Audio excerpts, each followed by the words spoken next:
Hello everyone, welcome back to another video. I would really want to take a moment for every one of you to congratulate for people who have matched, and even for people who haven't matched. I still would want to congratulate you for coming this far. This was a big day in IMG's history, I would say, because you got your results. Somebody would have matched, somebody wouldn't have matched. Still, it's a big day. For some of you, it must be the biggest day ever in their life, because I understand as an IMG, it's a big deal to match in a Canadian healthcare system. And if, let's say, you haven't matched, this video is going to be for you. I'm here to help you out. Last year, I remember in these days, I was at, and I was exactly in the same place as you.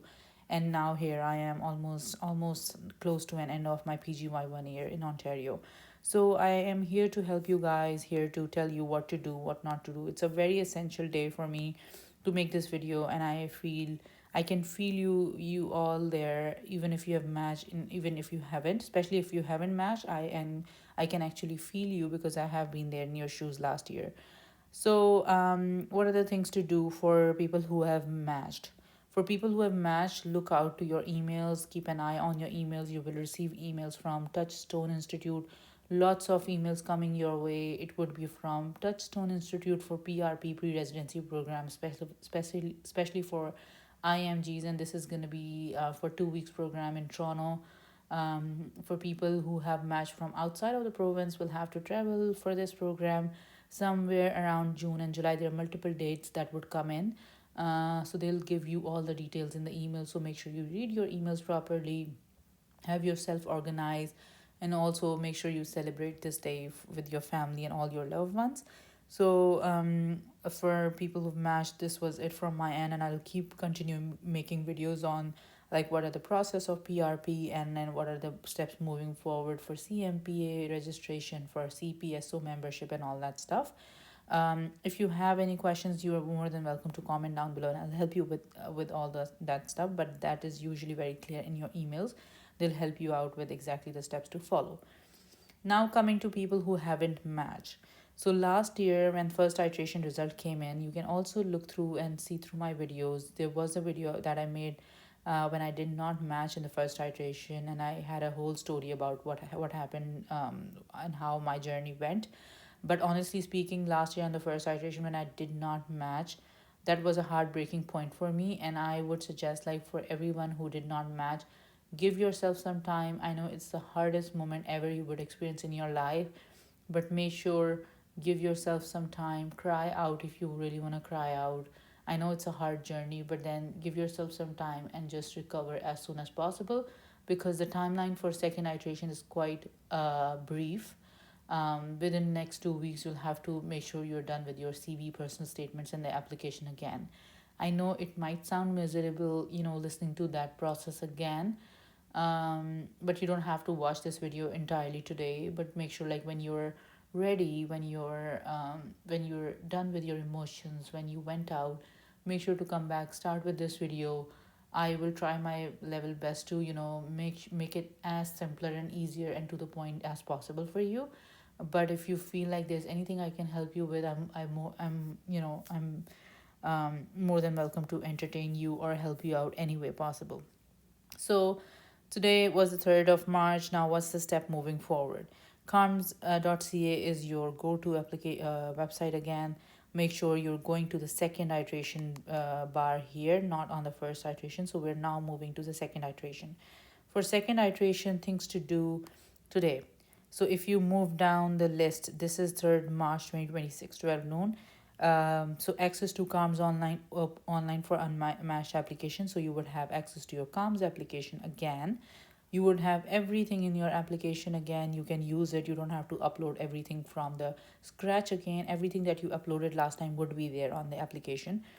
5th of March, which is 2 days from now, you would have the program description updated for the second iteration. So usually for program description, it wouldn't really change drastically, but the program description for the second iteration would be uploaded or would be updated by March 5th.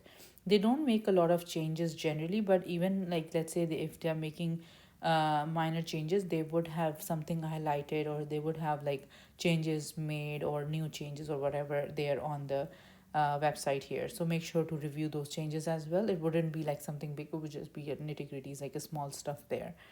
And then March 5th is when you start selecting the programs in the CaRMS application again. You can and the question here comes like, do you have to pay for other programs again?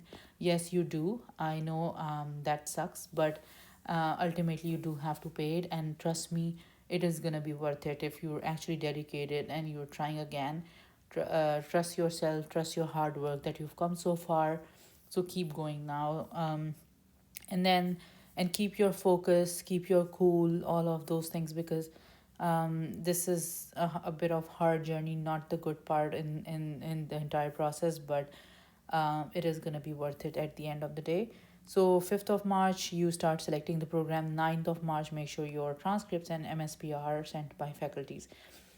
Question here was, let's say MSPR, can you use the same MSPR again? I did use the similar MSPR again.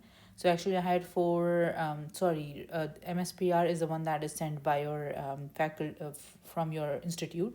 So if they have already sent it or you already have uploaded it, you can use the same one, you can use the same transcript. You don't really have to make any difference on that until unless there was a change from the previous one. I was talking about the references. So you can use the same references as you use in the first iteration. Let's say I did 4 references last year. So what I did was like I had 2 references from the same person, and I thought maybe the second was better than the first one. So I used a better version of the same person's reference again on the second iteration. So technically what I'm saying is like whichever you feel was a better version of the reference, because usually referees do talk to you about what are they going to write or what have they written, or you usually tell them like what you want there to be on the reference letter. So whichever you feel is the best version of the reference letter, or whichever you feel is the best version, try attaching that. And also consider what they would want to prefer. Let's say somebody would want a family physician's reference letter. At least out of 3 letters they would want one family physician. So make sure you're qualifying that part as well on the program description, but then make sure the best version of your reference is up there. Let's say if you have an opportunity right now, you feel like your reference letters were not as good, or you feel like the other person is okay to write you another letter, or maybe emphasizing more on your rural experience or your urban experience or whatever experience, and they're open to write it, make sure go ahead, ask for the better versions of the reference letter as well if you think the previous ones were not good enough. But if you think your reference letters were quite strong enough, you don't have to have another reference letter. Trust me, one thing that would change, that you really have to change in the application, I say, would be the CV. For me, that's what was a changing point for me, was a turning point for me. So you got to change your CV a bit more. The stuff on your CV, personal statement, everything else would remain same. It's just the organization, I think, that really matters, because at times what we think is important might not be important or relevant to what the program is looking for. So those are the things, and that's what really matters. Because last time for me what changed was like, I actually asked people, I actually paid a lot of people to review my CV, to review my personal statement, and that what really helped me. So if you haven't actually paid anybody, if you feel like you have done all your stuff by yourself, at times it's good to have the third party view on your CV, and have them have a look on your CV and personal statement to see what do they think about it, right? At times the third party review or perspective really matters a lot. So I hope that makes sense. You can do it with anybody. It's not just I'm telling you to do it with me. You can do it literally with anybody. But what I would suggest is do it with some residents who are already in residency, or do it with somebody who has recently matched. So people who have matched in the first iteration, I would really suggest helping your peers out, helping your colleagues out, because that really makes a difference, because they have been recently in the process. They've just gone through it. So I would really suggest getting it done through them. So because they know the perspective by now. um and then like by 17, which is like almost 2 weeks from now, you make sure that your application is all up to date, because on the 17th they would start reviewing the files. The program would start opening the applicants files, and they will have access to all your documents and application. So make sure before 17th, is like 17th April, March is your deadline. So before 17th, which is 2 weeks from now, your CV should be uploaded on the CaRMS, your all the documentation should be completed. And that is um, and you read this statement here: any application document submitted or assigned after 12 noon on the 17th will be time stamped as late, and you never want to do that, because that would give a bad impression, as you were not able to do it on time. So punctuality is a must. And then after 17th of March, 24th of March, they would which is a week after that, they would start ranking you would start ranking the period. So 17th to 24th, you would start doing your interviews between 17 to 24. So usually what happens in the interview invitation is like, you don't really get interview invites on CaRMS application itself. You start getting interviews on your emails. So instead of looking a lot on CaRMS like we did in the first iteration, you keep an eye on your actual email address, like your official email which you've provided them, because the programs directly email you on your personal emails for interview invite. Check your drafts, check your spam emails and everything, because at times the emails does go and drop in the spam part of your email addresses. So make sure to check your email addresses very vigilantly. CARMS portal is not always updated in the second iteration for interview invites, I would say. So that's that. And then 24 March is the ranking period. You start ranking after you're done with your interviews. Your interviews would generally, because it's a very short timeline for second iteration, the interview would generally be, um, they would generally send an interview invite within a week of your reviewing the file. Let's say if they have reviewed your file on the 18th of March or 20th of March, they would interview between like within 3 to 4 days or within a week or so. So you don't really get a lot of time of preparing interviews as well. So what I would suggest is, once you're done with your application on the 17th of April, start working on interview preparation, because you don't really have a lot of time in this cycle. 9th April is a deadline for you to rank order list. And then and I do have another video on rank order list, like how do you do that. Is like, you list the programs as you interview them and how you like them. So there's a YouTube video available on that, so you can review that. And then 21st April, which is exactly 1.5 months from now, you would have your match result on the CaRMS portal. So the results are released on the CaRMS portal at 12 noon on 21st April again. So let's say, and then 13th May is when the CaRMS online access closes. And then what happened after second iteration result is the post match, which happens with, like, let's say if they still have any unfilled seats and they still really want few application, so they would update stuff on the post match, and you would again have all the details here.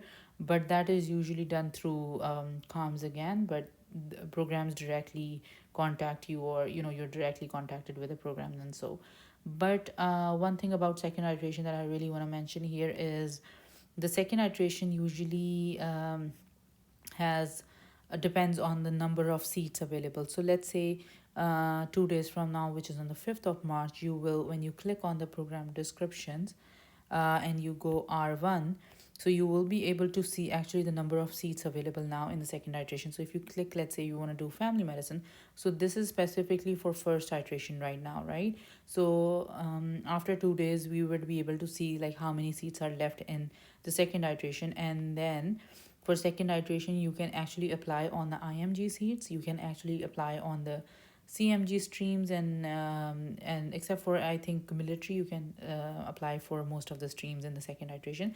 So it's a competitive stream. Let's say you're actually competing against the Canadian graduate, but then your chances of matching still are higher, because you do have more options as compared to the first iteration, because first iteration IMG seats are there for just IMGs, you cannot apply for CMG seats. But in second iteration, they are also competing against CMG, so you would still have more number of seats left, depending on the updated numbers that they update in 2 days. So that's about it from my side. If you still have any questions, let me know. I'm here to help you guys. I'm also doing consultations, but please make sure to let me know or email me prior, at least a week prior. So this timeline is really short, so we want to make sure like I'm able to accommodate as much people as possible. But then I'll have to have like a week prior email for that to be scheduled. And then one thing to keep in mind for, let's say, even if you're not really scheduling anything with me, but one thing to keep in mind for anybody who's applying for second iteration is to make sure your CV really looks good. Because one thing that they really want to do quickly within 2 weeks, like the time span with them is even really short. Like they don't have a lot of time to read through your personal statements and everything. You don't really have to change everything. You have to change is your CV. Because if you did not get any interview, that means your CV was a problem. If you did get an interview and you did not end up matching, that means your interview was a problem. So find out where was the loop. And if it's difficult for you to find out, I can even help you figure that out as well. So if you, let's say you did an interview and you felt like you would match, but then you ended up not matching, that means the interview had something that was concerning. Your interview might not have went well. So work on interview skills. And then don't change a lot of stuff on your CV or personal statement. If you received a lot of interviews and then you ended up not matching, that means interview was a problem. But let's say if you did not receive a lot of interviews, let's say you just received one interview, then that means you need to make changes on your CV and personal statement. Any place that you received interview from, I wouldn't recommend changing personal statement a lot for that part, but I would still suggest changing a bit on your CV, incorporating something on your CV that was not there last time. So yeah, I hope that makes sense. And I hope every one of you match, because I know like this journey is not easy. But be easy on yourself, take yourself, treat yourself nicely, because you've really come far. If you look back, there was a day when you were doing QE1 exam, NACOSC exam, and now you're far enough that you're working on second iteration again. So yeah, good luck to all of you. Let me know if I can be of any help, and I'm more than happy to do a lot of consults in the coming weeks. So just hit me a message or email, or even if you go on the post section of this YouTube channel, you'll see my email address there, and you can contact me through emails. Okay, I wish you all good luck, and take care of yourselves. Bye bye.